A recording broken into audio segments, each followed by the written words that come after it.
My name is Evelyn, a 28-year-old office worker. I've been dating Andrew for 2 years, and he recently proposed to me. Andrew is 30 years old and works at a regional bank. His dad also works at the same bank and is branch manager. I met Andrew through a friend's introduction. He might seem a bit unreliable at times, but he's a kind person. I like that he's not the type to forcefully lead me. I've always struggled with people who don't listen to others and just pull you along in their direction. Maybe I prefer someone like him because my dad also listens to others and respects their opinions. I lost my mom about 10 years ago and have been living with my dad since then.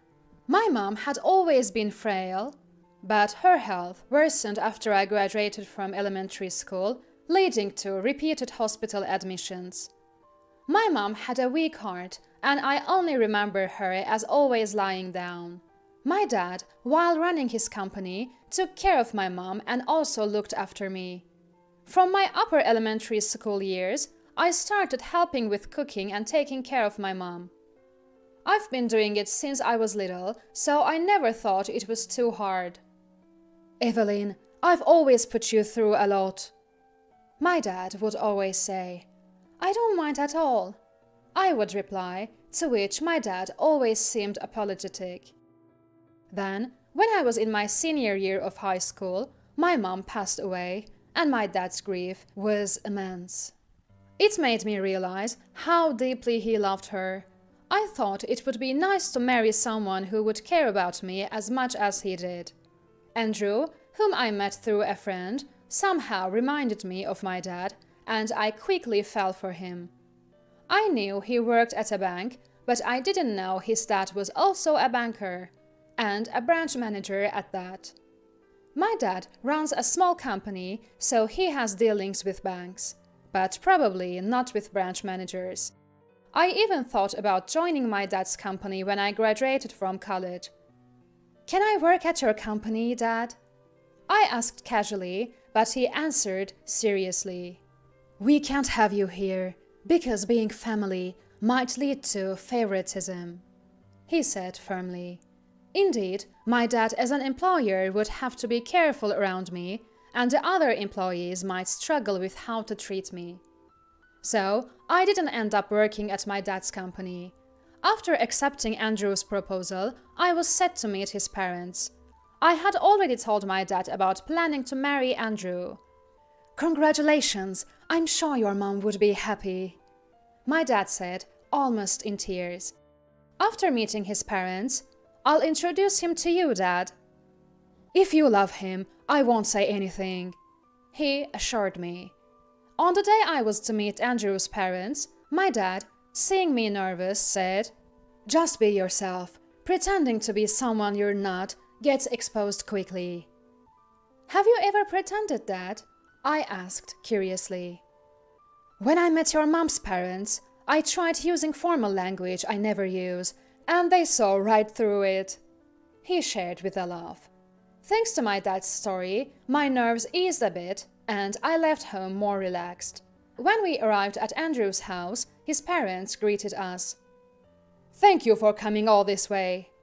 "Don't be nervous, we just want to talk," they added, surprisingly casual. It felt like I was a job applicant. Even though I looked to Andrew for help, he just played dumb. In the guest room, I handed the gift I brought to Andrew's mom. "It's just a small thing from a famous local bakery." It was a specialty of a famous candy shop in the neighborhood. "I've never seen this before. Such a trivial item indeed," she said, throwing the box carelessly. I was more shocked at how she mistreated food than how she treated my gift. As I was reeling from her actions, Andrew's dad asked, "Evelyn, was it? Where do you work?" It felt more like an interrogation than a conversation. Before I could even greet them, Andrew's dad bombarded me with questions. "I work at Stellar Tech Solutions," I replied as cheerfully as I could. "Ah, Stellar Tech Solutions. Do we have any business with them at our bank?" "My company is a large corporation, so we don't really deal with his regional bank." What does your dad do? He runs a small business. My dad's business isn't that small, but I downplayed it. So he's like a self-employed person. Andrew's dad concluded on his own. I wanted to correct him, but I didn't want to come off as disrespectful.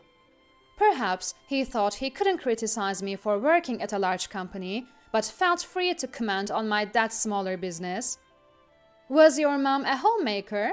Andrew's mom asked, pouring coffee. She passed away about 10 years ago. I've been living with my dad since then. Andrew's parents seemed taken aback by this. So it's been just the two of you? Faced with the insistent questioning of Andrew's parents, yes, it's just been my dad and me. I answered clearly. Even though it's a father-daughter household, I was already working, and I was 18 when my mom passed away. I don't have the image of a struggling dad with a young child. It must have been hard without a mom, right? Life gets messy, doesn't it? No, I was already grown up, so it was okay. Unhappy with my response, Andrew's parents grimaced. I regretted being honest. They seemed to look down on father-daughter households. Did you use scholarship to attend university? The conversation shifted unexpectedly. No, my dad paid for my tuition normally. I spoke the truth, but Andrew's dad seemed skeptical. It's though to keep paying back scholarships after marriage. Many people are still doing it. He seemed to assume I had scholarship debt. How much do you have to pay back? He had convinced himself that I borrowed a scholarship. I didn't borrow any scholarship, so I don't have to repay anything. I was surprised that someone like him, who hardly listens, could be a branch manager. But it wasn't just him. Andrew's mom also had strong misconceptions. Struggling in a father-daughter household and having to repay a scholarship, she said pityingly. Planning to pay it all off quickly once you marry Andrew, right? She accused with a mean look. Looking to Andrew for support, he just nodded along with his mom. Left with no one to help, I had to fend for myself. There's no scholarship repayment, so don't worry, I insisted, clearly annoying them. Growing up in a father-daughter household, you can't listen to others, can you? Poor thing. Their prejudice against father-daughter households was frightening. Your dad might be in debt too. Andrew's dad speculated wildly. Rather than an assumption, it's more like a fantasy habit. It's tough for self-employed businesses these days. If he runs away in debt, it's a big problem for the bank. Once you marry Andrew, you might force our bank to lend you money. In their minds, they had concocted an elaborate story. We don't have any dealings now, but I'll remember the name and make sure not to lend. Andrew's dad said with a disturbing resolve. I had already given up on marrying Andrew by this point. More than given up, it was clear I couldn't live with these people. I felt embarrassed for ever thinking Andrew was like my dad.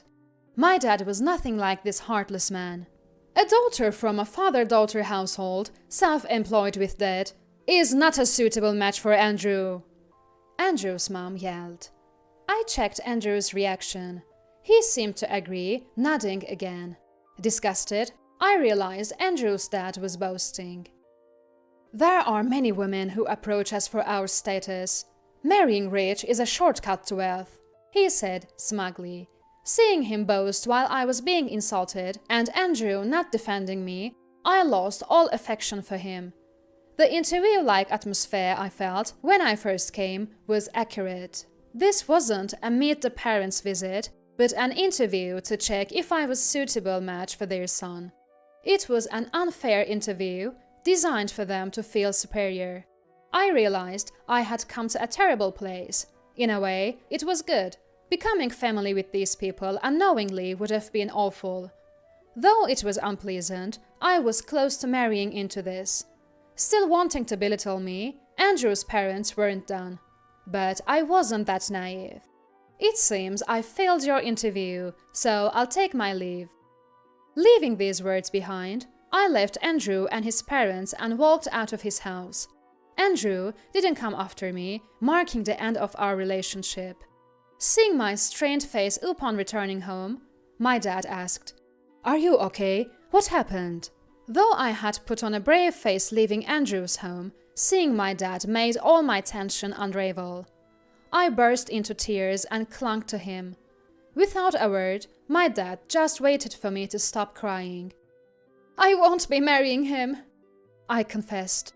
Dad wasn't surprised, having guessed from my state that the marriage was off. "For the first time in my life, I was completely ridiculed by strangers." Crying so much washed away my sadness, leaving only anger towards Andrew and his parents. They looked down on us, saying it's pitiful to be in a father-daughter household, calling us poor.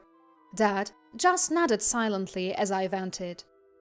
And they even assumed I had to repay scholarship for university and was marrying for that reason. Listening to my unceasing anger, Dad's brow furrowed. I was the only one venting my anger, but once I vented all my frustrations, I felt relieved. As if waiting for this, Dad finally spoke. There was no fate with Andrew, it seems. Indeed, there was no destiny with him. The words of his parents hurt, but I was most angered by Andrew, who didn't stand up for me. By the way, which bank does Andrew work at? I told Dad the name of the bank and where Andrew's dad was a branch manager. Which branch manager is that? Looking at a business card Andrew had given me earlier, I answered Dad. My lovely daughter has been insulted. Maybe it's time for a little payback. Dad said with a meaningful smile. A week later on a holiday, we had an unexpected visit at our home. It was Andrew's dad. Sorry for the other day. What brings you here today? More sarcasm? I said through the intercom. Evelyn, is your dad home? May I speak with your dad, please? Taken aback by his unusually humble attitude, Dad said, Let him in. I have something to say too. With a slightly intimidating look, I led them into our house. Upon entering, Andrew and his dad immediately apologized. We're so sorry about the other day, Andrew's dad said, bowing deeply. Andrew apologized in the same manner. We can't afford to forget the company auditing our bank's accounts, Dad said, causing them to bow even lower. Please, can we keep this incident from the main branch? Confused, I asked Dad, who then explained what had happened. The day after I visited Andrew's house, Dad went to Andrew's dad's branch. The branch manager had exchanged business cards with Dad, but hadn't realized what my dad's company did. Panicked, another bank employee explained to the manager that Dad's company was auditing their bank. You are the branch manager? I came to thank you for yesterday. My daughter visited your house. Your daughter? Yesterday? Andrew's dad was confused, not realizing Dad was my father. I'm sorry for any rudeness my daughter may have caused, Dad said sarcastically. The other bank employees were flustered, not knowing how to handle the situation. The president of the accounting firm that spoke directly with the bank's executives had come to their branch, causing a stir. The branch manager is confused, even though he greets Dad politely, saying he shouldn't be rude. Although they welcomed Dad respectfully, the branch manager was perplexed. It seems my daughter might have been rude, but you were quite disrespectful too. I heard from her. We can end our dealings with your bank if that's what you prefer. What? Dad's command, meant as a joke, sent shockwaves through everyone, including the branch manager. Even Dad was surprised by the strong reaction. Dad hurried back home, and it turned out to be more effective than I had imagined. Andrew's dad hadn't realized until the end that my dad and the president of the accounting firm were the same person. My dad's company isn't well known generally, but seems to be a big player in its industry. Trying to give Andrew's dad a bit of shock, my dad visited him, causing quite a stir at the bank. The other bank employees were panicked and apparently urged Andrew's dad to apologize. Then, Andrew and his dad came together to apologize. You shouldn't be apologizing to me. You should be apologizing to my daughter first. I was surprised by the firm tone of my dad, which I had never heard before. Andrew and his dad seemed even more shocked, crawling on the floor. We are sorry for the other day. We were disrespectful and have reflected on it. I didn't say anything wrong, so we're good, right? Andrew said with a sarcastic smile, looking up at me. I'm mostly angry with you for not standing up for me. Faced with my glare, Andrew pressed his forehead back to the floor. He probably wanted to reconcile with me. I had many missed calls from him on my mobile phone. I hadn't noticed them because I blocked his number, but after they left, I saw how serious it was. It was a good opportunity for my payback. How does it feel to apologize deeply to the father-daughter household you mocked as poor? Neither Andrew nor his dad could respond. Give me my regards to Isabella, who always had snide remarks. The part about stopping the business was a joke, and I won't tell the main office, but please stay away from my daughter from now on.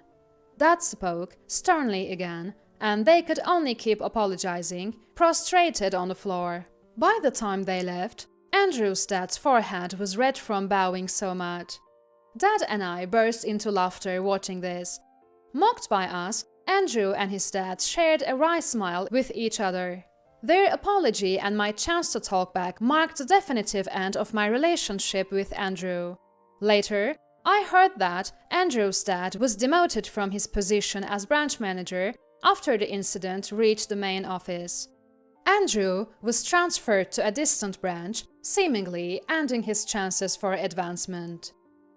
I started dating someone new, introduced by a friend. I didn't want to experience the same pain, so I checked with him from the start. I'm from a father-daughter household. Is it okay? He looked puzzled but assured me it didn't matter. Do your parents have any prejudice against father-daughter households? He looked surprised again, but laughed and denied it. We've just started dating, but it feels like things might work out well with this new guy.